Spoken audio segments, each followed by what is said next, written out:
First came the earthquake.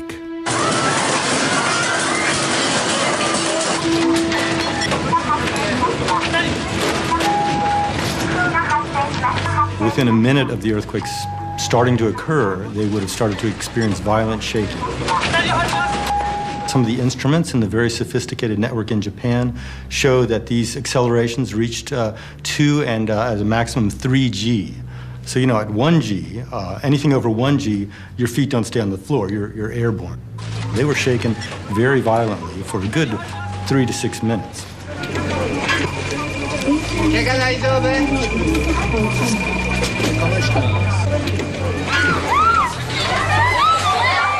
Some buildings start to collapse. You'd see large structures that would start to sway around. Some people see the ground rolling. It's like the solid ground is rolling like waves at the beach. Then came the waves.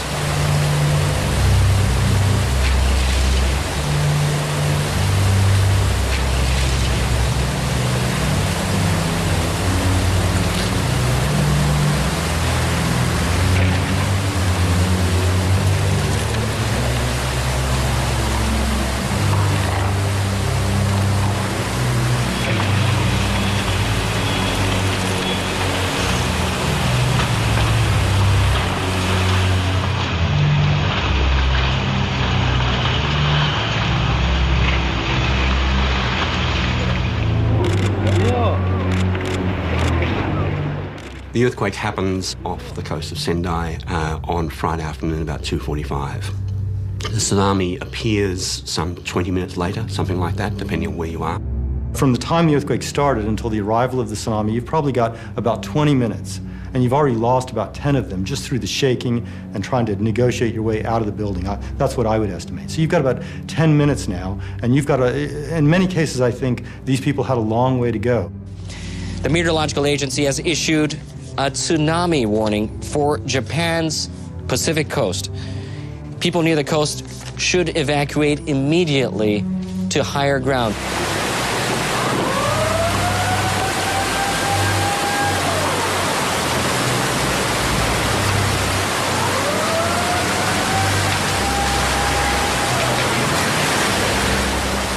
Many of those living along Japan's northeastern coastline didn't make it to higher ground. Everyone would have experienced waves at the beach, you know, a big wave might be 2 meters, it might knock you around for about 10 minutes and then retreat. This wave is 10 meters high, and it comes and it keeps coming and coming for 10 minutes. That's 600 seconds, 600 very long seconds.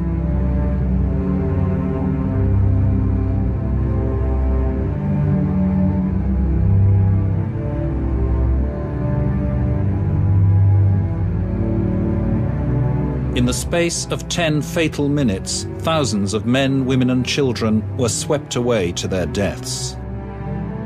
People are just dispersed over many, many kilometers, and they're stuck in these massive debris fields. They're just totally inaccessible. There's not going to be anyone around to hear them, and rescuers can't get to them, even if they knew where they were. Thousands had lost their lives, and 500,000 Japanese had lost their homes.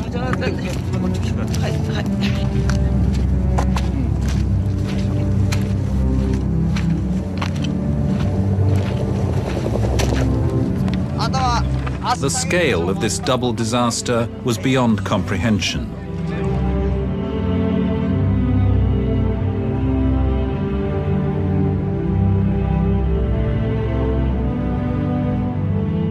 But it wasn't just a double disaster. Less than 2 hours after the earthquake shook Japan and the tsunami flooded its coastline, the Tokyo Electric Power Company announced that 4 million households were now without power. On Japan's northeastern coast, the Fukushima Daiichi power station felt the full force of the earthquake, and its nuclear reactors automatically shut down. Regarding our nuclear power facilities, some of the nuclear power plants have stopped automatically, but so far, no radioactive material or radiation has been confirmed to have been leaked to the outside. We will secure the safety of the people of Japan. At Fukushima, what we have are 6 reactors. 3 of them had already been turned down, but 3 of them were operating. And immediately, because of that earthquake on the first day, the 3 that were operating immediately auto-shut down. They'd all shut down safely with a massive earthquake, which I think is a tribute to the way that the earthquake protection had been designed and operated. All the reactors shut down, all the control rods inserted. So at that stage, it was very good. But then came the tsunami, breaching the seawall, protecting the power station and flooding the standby diesel generators. Tony Owen is a former power station manager with 30 years' experience operating nuclear reactors in the UK. Why did those generators fail? They got flooded in the tsunami. It looks as if the station was designed to cope. You know, the station has a seawall, it's a coastal station. It has a substantial seawall, but it wasn't built high enough to cope with the level of tsunami they experienced. So that once it covered the seawall, then it would have covered the cooling water pump house, the diesels, the main switchboard, a lot of essential equipment. Within an hour, we have the massive tsunami that strikes. And what this does is it takes out all of the backup electrical generation. And this is incredibly important because when you have a nuclear reactor with irradiated nuclear fuel spent rods in a pond, both of those things must have active cooling. So we need electricity to run the pumps that get the water into both the reactors and the cooling ponds. So in a sense, we begin minute 1 with the earthquake, but we begin minute 2, in a sense, with the tsunami taking out the backup power. And at this point, within as little as a day, we begin to have serious buildup of heat and gas in these 3 reactors that had been operating.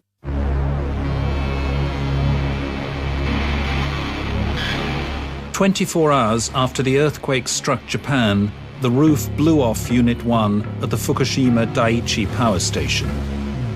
It was the first in a series of explosions at the plant. The images were shocking and unprecedented. The explosion of the outer building, which is not designed as a containment barrier, but nevertheless is a very solid structure with very thick concrete walls, appears to be associated with a high-pressure build-up of hydrogen gas that arises from the breakup of water molecules and water vapour. And I think that process is understood. But there's never been an incident that I'm aware of that the pressure has built up to such a point where it has detonated. The water inside of that reactor core begins to drop because the pump isn't running, pumping new water to cool it in. The water begins to become steam, superheated. And now what happens is that water level starts dropping. As it drops, what you begin to have is the buildup of hydrogen from the melting of the fuel elements. And this is an incredible thing right there, because as these fuel elements have melted in these 3 reactors, that's what we call a meltdown scenario. That is the beginning of a meltdown. But what it also does is it builds up hydrogen gas, which is hugely explosive. And that in turn leads at first to one reactor, which gives off enough gas that there's an explosion, and that blows the top off of the reactor building. Radiation was now leaking from the plant. The radiation level rose to 21 microsievert temporarily. Something had to be done to keep the reactors cool.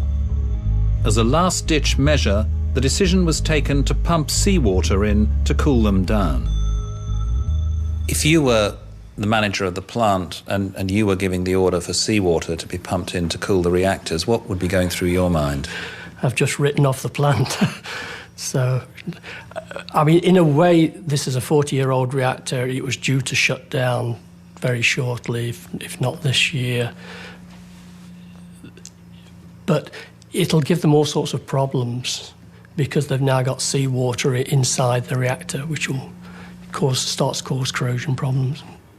Once you begin to put seawater in a reactor, that reactor is no longer a nuclear reactor, it's a piece of nuclear garbage. That reactor will never operate ever again.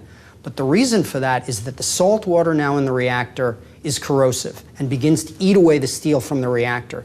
Again, a terrible decision to make. Do we allow the reactor to heat up and potentially explode, or do we start pumping seawater into the reactor even though it destroys it as a reactor?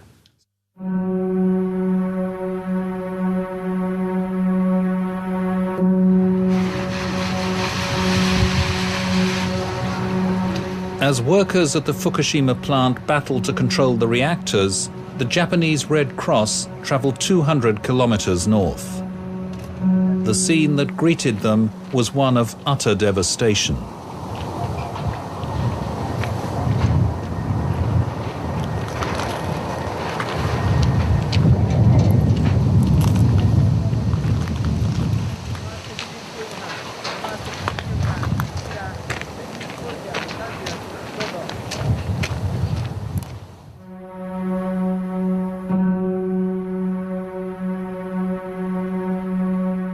Three days after the earthquake that shook Japan came the second explosion at Fukushima Daiichi power plant, this time in Unit 3.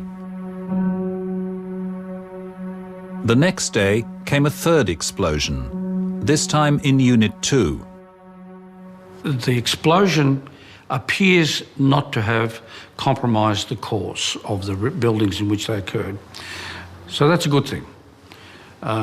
But it's all relative. The explosions were unanticipated, they are without precedent, and they reveal that the circumstances at Fukushima in particular are rather desperate. This is the primary container, is that right? Yes, so there's a very thick primary containment surrounding the reactor vessel itself, about 15 centimetres strong. At the bottom of that is this suppression pool, which is a toroid of water. This shows better the reactor vessel inside the primary containment and the toroid suppression chamber at the bottom. It also shows the secondary containment, which is a secondary containment building, a ventilated building, but this is a fairly lightweight top on it, and this is the part that was blown off in the explosion. Several workers were injured in the explosions, and others exposed to large doses of radiation. The major challenges are the staff in this sort of situation and managing dose rates. So when the staff go out to do operations, they'll carry a rate meter with them, which tells them the dose rate at that time. And it's also got an integrated feature which will tell them the total dose they're receiving. So there's limits on dose that you want to do. There's also the possibility in this sort of accident of airborne contamination.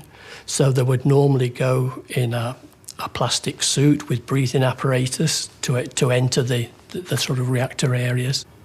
How big a protection are the protective suits that they wear? The protective suits are no protection against the gamma radiation, which is giving them the dose. The protective suits will protect them from fallout landing on their suit, and it's mainly to stop the beta radiation, which would cause huge skin doses in the case of it being deposited on the skin and staying there for a period of time. But the protective suits and obviously the respiratory equipment is to stop you inhaling the material. They don't provide any restriction of the gamma radiation dose. On Tuesday and Wednesday last week, following the third explosion at Unit 2 and 2 fires at Unit 4, extremely high levels of radiation were recorded at the plant. There have been reports that emergency crews in, I think, reactor number 4 have been exposed to 400 millisieverts an hour. How serious is that? Well, 400 millisieverts is a serious dose from an occupational point of view. The normal yearly rate that's allowed is 20 millisieverts for routine operations, and going up to 50 millisieverts in any 1 year if that's necessary for some reason.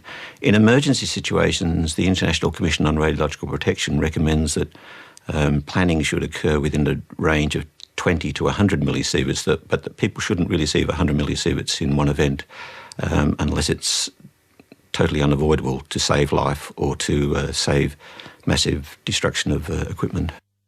How serious would those extremely high levels of radiation be for workers operating on the site? Well, it looks as if it only lasted for a very short time.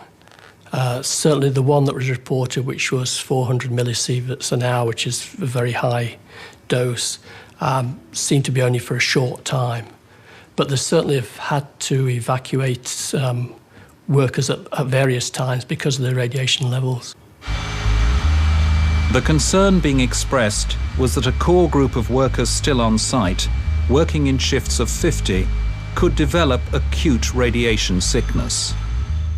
If these crews are working there for hours on end, how bad could that be? Well, I believe the 400 millisieverts lasted for a short period of time as there was a release from reactor 4, but so that it didn't continue at that level for a long period of time. But if you worked for several hours at that level, then you would get to big doses of 1 sievert or above, which would start to cause acute radiation syndrome, and you'd have nausea, vomiting, and these sort of effects, and leading to reddening of the skin, hair falling out, and also compromising your immune system.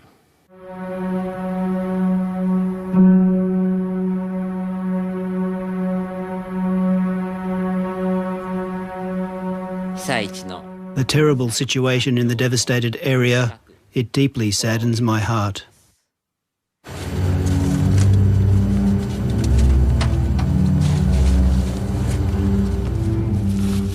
As the horror toll of lives lost in the tsunami continued to rise, there was growing alarm within and outside Japan over the fate of Fukushima's nuclear reactors. I am deeply anxious that the situation at the nuclear plant is critical, and I wish all concerned in their endeavour to solve the problem every success. We're unfortunately kind of maybe only at the middle of this terrible catastrophe and nowhere near the end. We still have a situation where those 3 reactors are continuing to heat, the fuel is continuing potentially to melt, and it's not at all clear that they've got any kind of real control over the cooling. Damon Moglen is director of Friends of the Earth's Climate and Energy Project. For more than a decade, he ran Greenpeace International's plutonium campaign and spent a year in Japan focusing on nuclear issues. Last week, in common with other anti-nuclear activists, he expressed great alarm at the challenges facing workers at the plant. That 3rd reactor, where we had an explosion, is the first reactor of its type at that area in Japan to have plutonium fuel loaded into it. And that raises a huge additional specter of both troubles for controlling the reactor, but also for radioactive releases, because the plutonium is highly radiotoxic. A speck of plutonium inhaled into the human lung is very likely to cause fatal lung cancer 18, 20 years down the line. And it's a radioactive pollutant in our environment for tens of thousands of years. So the problem there is, if that plutonium fuel is melting inside the core, if it's being vented out, or if an explosion were to break the containment open, we could have, and we have as much as 1/4 of a ton of additional plutonium in that reactor. We could have radioactive releases containing plutonium, which would be just yet another horror to have to deal with. Richard Bronosky is a former diplomat who was posted to Tokyo in the 1960s and has written a book on Australia's nuclear industry. He too is alarmed by the challenges faced at Fukushima.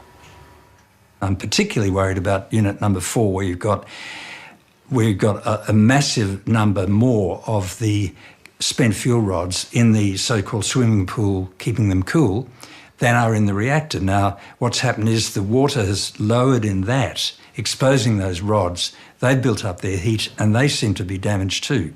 And the next stage would be a meltdown.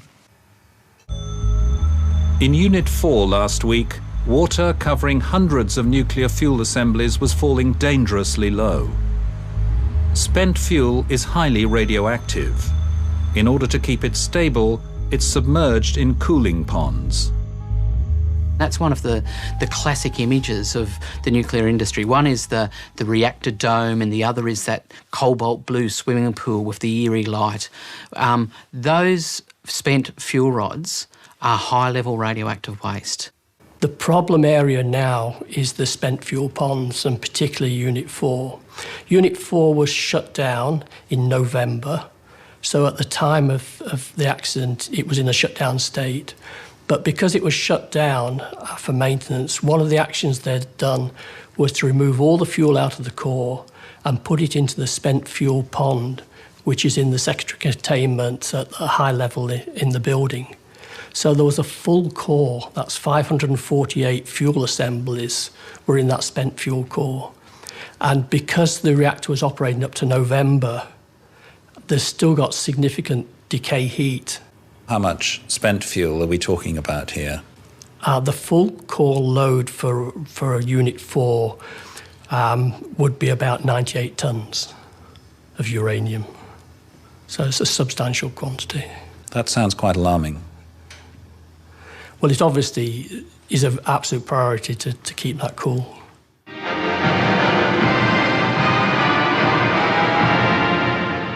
We believe at this point that Unit 4 may have lost a significant inventory, if not lost all of its water.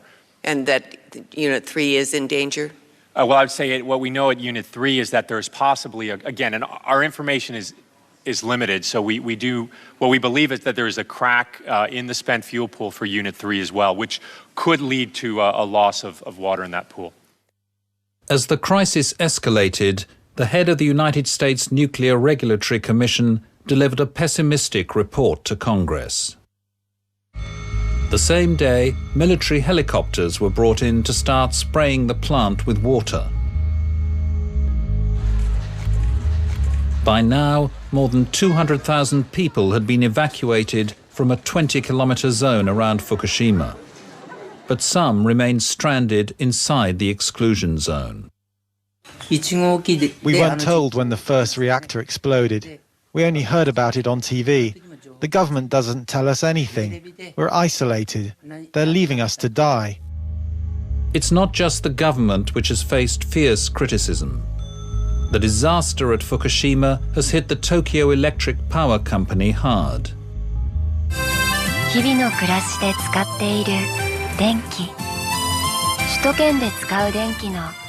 This commercial boasts that 40% of Tokyo's electricity comes from the Fukushima and Niigata power stations.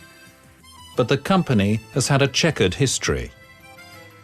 One of the major crises was occurred between 2002 and 2003, when it was discovered that for a number of years, about 16 years or so, the industry, the company which is currently in the limelight, namely the Tokyo Electric Power Company, concealed inspection data, okay? And they falsified air pressure readings in the containment buildings. Obviously, when you think about it from the current perspective, these are serious issues because cracks in reactor shrouds indicate that radioactivity could potentially escape if there's enough radioactive buildup. TEPCO's safety measures now have a hollow ring. No radioactivity can leak to the outside, the company says of its plants. All designs provide margins of safety capable of withstanding even natural disasters. At Fukushima, the 40-year-old plant did not survive the tsunami, which flooded and wrecked the backup generators. Is that a major design failing at that plant? Well, this is where the modern plants, such as the AP1000, that's the Westinghouse plant that's being built in China, has got a completely passive cooling systems, all contained within the containment, totally independent of any outside supplies. So the modern design of reactor would have coped with this sort of emergency, even this extreme emergency. The Fukushima disaster has intensified the debate between those who argue that new technology will make the nuclear industry safe and those who point to a long history of nuclear accidents at Windscale in the UK, 3 Mile Island in the US, and Chernobyl in the Ukraine as evidence that the industry is unsafe. When something goes wrong, we're told, well, that reactor's problem was it was a Soviet reactor. That reactor's problem was it was an old reactor. That reactor's problem was that it was next to a river, not the sea. Every reactor, when they go wrong, has a reason to explain it. But the overarching message from industry is it's all fine, it's all good. Now, you can't have it both ways. I feel an immense sadness and I feel anger that this industry has been allowed to develop as far as it has without as many checks and balances as it should have. One can understand the Japanese desire for autonomy in everything, including power.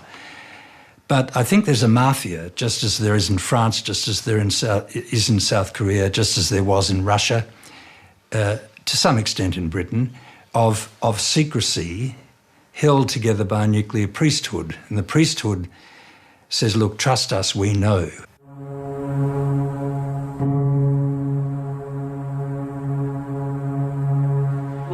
That secrecy is now being challenged. In Tokyo last week, a rare nuclear industry whistleblower stood up in public to declare his concerns. Dr. Masashi Goto designed containment vessels for nuclear reactors before resigning over safety concerns. In an interview with Four Corners, Dr. Goto criticized his country's record on nuclear safety. We have the Government Commission overseeing nuclear safety standards, and in my opinion, they are not doing their job. Dr. Goto says the Fukushima disaster shows Japan has not yet learned the lessons of history.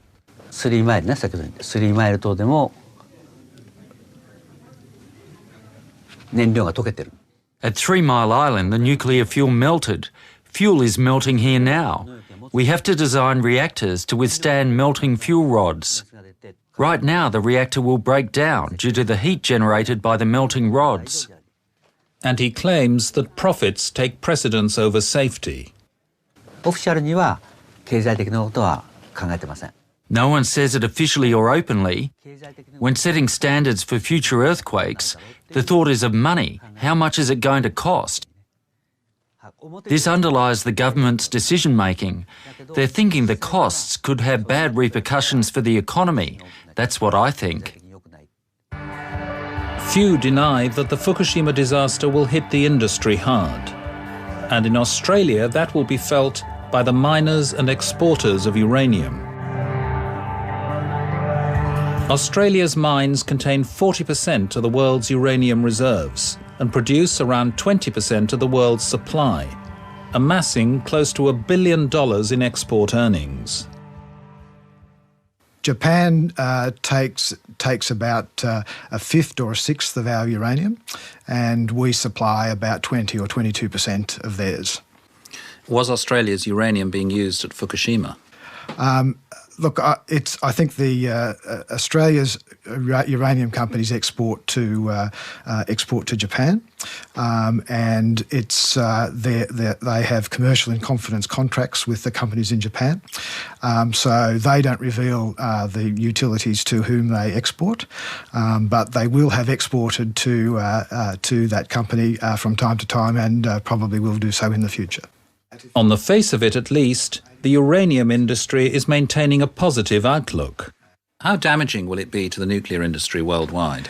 I think that the factors which were driving the growth in the nuclear power industry last Friday are the same factors which are driving the growth in the nuclear power industry today. How much damage has this event done to the nuclear industry? Oh, I think a great deal of damage. The nuclear industry has, I would say over time, worked as well as it has because of people's confidence in the integrity of reactors and acceptance that many of the issues associated with the management of spent fuel and waste were properly handled. But we've always understood, and we saw this happen in 3 Mile Island and Chernobyl, that if that community trust is breached, by whatever development, it'll take a long, long time to recover it. So I think this is, as Chancellor Merkel in Japan, in Germany described earlier in the week, a turning point for the industry. Japan supplies about 90% of its energy needs from outside resources. While it may be a turning point for the industry globally, there are those who believe that Japan will double the number of its reactors by 2050. Given that, this Daiichi plant is basically going to be written off, that means you're losing 6 reactors, 6 out of 55. That's over 10% of your nuclear power generation. So I think there will in fact be a push maybe to increase the pace at which we reconstruct nuclear power.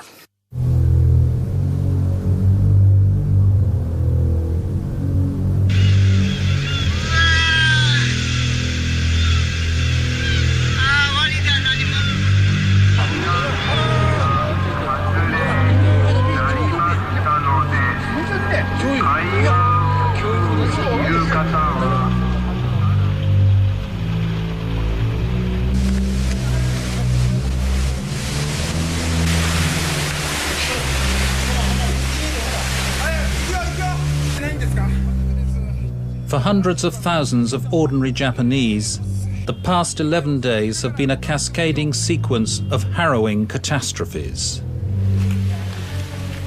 For a country that survived the atomic horrors of Hiroshima and Nagasaki, it is doubly painful. Their aim now is to struggle through their anguish and reconstruct their own lives. Personally, I feel a great sense of sorrow and empathy when you see those pictures of little kids having Geiger counters run over them. That might count what's on the outside. What it doesn't count is what's on the inside. What's been inhaled, what's been ingested, if any particles are sitting in a kid's lung or a kid's thyroid.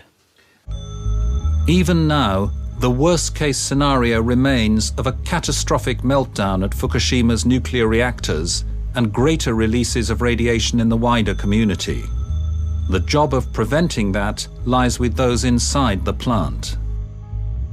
Almost the fear is unnameable because, and I think this is the problem for the Japanese people, you really don't, you have a system which had great integrity, but it has failed.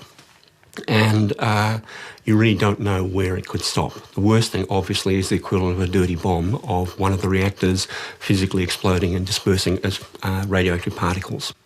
These faceless men, there might be a few women there, but mainly men, are heroes. They're doing what they're told to do. They're following instructions. They're shortening the time that they're exposed to the radiation in their full suits. They bring them out, they hose them down, they wash them. Then they go back in again. They're going to die. Many of them, I think, are probably sacrificing their lives. The hope is that emergency crews can now regain control of the power station and pump enough water in to prevent a catastrophe. But for some of those brave men and women, it may already be too late. Individuals not only are valued for making sacrifices, individuals are expected to make sacrifices. You know, we didn't have kamikazes in the West, okay? What is a kamikaze pilot except someone who sacrifices himself for the good of the nation? He is committing suicide for the greater good, okay? So I'm not surprised that we have individuals in this situation putting their lives at immediate risk, because that is seen as part of the responsibility.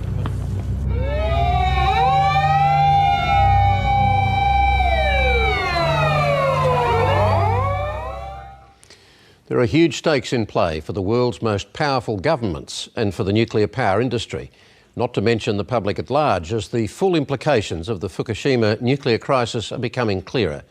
Resource-poor Japan itself now relies on the nuclear option for 1/3 of its power, a vital part of its economic lifeblood, and South Korea is even more reliant. China has a medium-term goal of 15% nuclear power. India is also on the nuclear road. And emerging countries like Vietnam and Indonesia are planning a partly nuclear future. America has more than 100 nuclear reactors, most of them 3 decades or more old. But after a long hiatus, America is now talking about more nuclear power, not less. Europe is heavily committed, with 30% on average coming from nuclear. In France, it's nearly 80%. Meanwhile, the environmental movement remains largely anti-nuclear, despite the argument that nuclear has to be part of an effective solution to global warming. So there have been a lot of vitally interested spectators around the world watching this drama unfold. John Carlson is one of them. For 21 years, he headed the Australian Safeguards and Non-Proliferation Office and chaired the International Atomic Energy Agency's advisory group on safeguards for 5 years. He's now a counsellor with the Washington-based Nuclear Threat Initiative and a visiting fellow with the Lowy Institute. I spoke with him from our Washington studio earlier today. John Carlson, what is your worst fear scenario related to civilian run or nuclear power plants run for civilian purposes? I think we've just about seen it, Kerry. I can't imagine anything worse happening. People think back to the Chernobyl accident, and a number of commentators were predicting that this would be like Chernobyl. The technologies are just so different, and the driver for releasing large amounts of radiation simply isn't there with light water reactors. So I think basically we've seen the worst scenario, and it's turned out to be not the nightmare that many people thought it could be. That's certainly not to be complacent, and clearly there's going to be a lot of work analysing what happened and learning and improving safety systems. But I think basically the technology has shown itself to be very robust. Really? You can say that? Robust, given the pictures we've seen, the explosions that took place? Well, you have to look at it in terms of two things. First of all, what was the actual impact on public safety? And secondly, I think in any kind of analysis we do of nuclear energy, we have to compare it with other energy sources and the risks and benefits and limitations of other energy sources. I think if you look at nuclear energy purely in isolation, you would probably conclude maybe it's best not to use it. But the fact is there's no perfect way of generating electricity, and we have to take an objective look at pros and cons on a comparative basis. Even if the environmental exposure to radiation turns out not to be serious in this case, Fukushima does still throw up significant questions, doesn't it? Not least the policing of standards at nuclear